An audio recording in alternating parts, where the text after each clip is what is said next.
for 15 months, visiting over 30 countries and making 135 shows. It seems like a big thing to me. It's more shows than we've done in any tour since these days in '95. But it is paced in a manner that will allow us time to truly enjoy it. When we began, we would do 240 shows, 250 shows.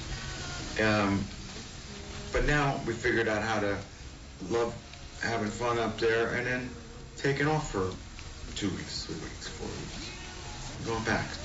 And it's a nice way to do it.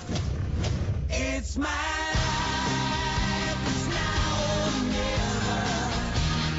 I ain't gonna live forever. All right, how do you see in general the future of that we call rock and roll music, rock and roll scene, under all these circumstances, the financial industries and all this?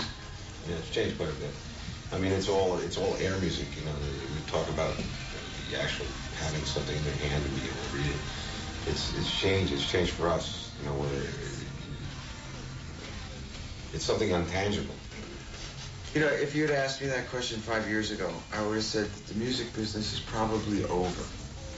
But now I'll amend that statement by saying it's probably just over as we knew it. You know, when you or I, we used to go to a record store and hold that piece of vinyl, use your imagination, read the lyrics, look at the pictures, didn't know what the guy sounded like when he talked, didn't know what his favorite things were to eat. None of these things were public knowledge. All of that changed with the advent of video and music, and then the CD, and then the internet, but also the deregulation of radio, which made these playlists shorter. DJs weren't as influential. The retail market went away, and now it's a click of a button by a guy in Seattle who really doesn't care about my music. He wanted to sell the iPod. He don't care about the music that you make or I make or anybody makes. He wanted to sell the iPod.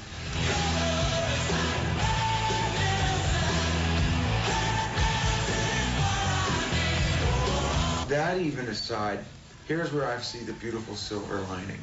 And I think this is an exciting, very exciting time. Because it's not about the old guard repackaging what we already know and selling it to us again, but through social media and social media outlets.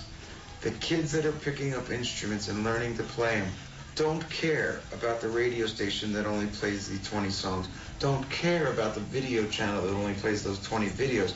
They're playing music from such a pure place and putting it out there on their own terms that ultimately they may be the ones that saved it with reinvention. And therefore there will be another Bob Dylan and a Beatles because of social media.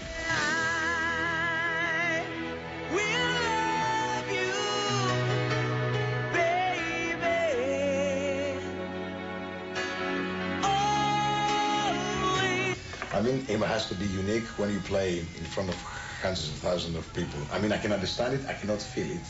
I was never Jovi. You know, it's all this energy must be huge.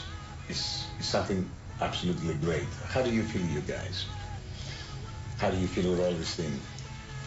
I don't think that that could be a question that I'd be interested to see how any artist would answer it, because they might answer it differently. I know artists who use the words "my fans" as if they're like pets or subjects in their kingdom. I don't refer to them like that. I don't ever consider that power of those masses to be something that I control. I just sort of feel like we're a part of something with a group of people. And then if you want to do something positive with it, you can harness that power for good. But, you know, talking down to an audience, living a cliche for the satisfaction of the media, it is irrelevant to me.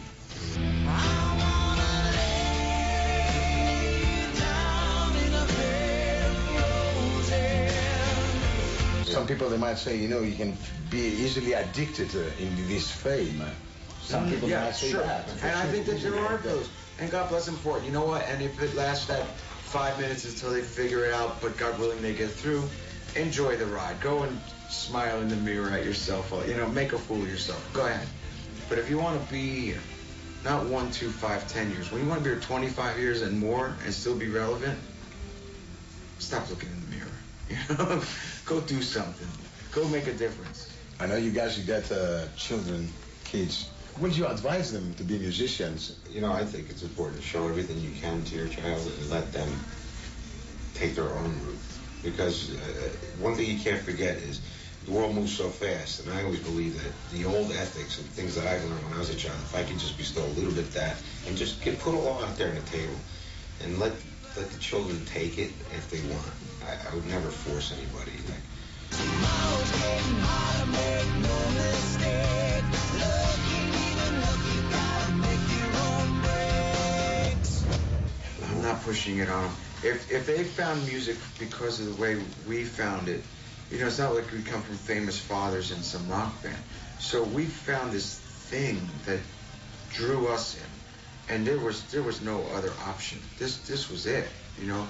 Now, if my kids walked in one day and said, I'm sucked into that same vortex, I need the thing, the only thing I would tell them is, don't expect an easy ride because you're my son. In fact, it's going to be twice as hard. But if you're as called to it as we were, good for you. And if not, if you want to just play the instrument, guitar, drums, bass, keyboards, because it will be the best friend you could ever have. You don't have to play in front of an audience ever. But the peace that it gives you when you sit on the couch is fantastic. I would, any kid should learn how to play something just for that. Finally, I've always wanted to go. I went a year ago on vacation with my family. It was my first time there. I loved it. If I'm lucky, I'm going to go back there this summer for my vacation. And we're going to play in Athens. So I'm really, really excited.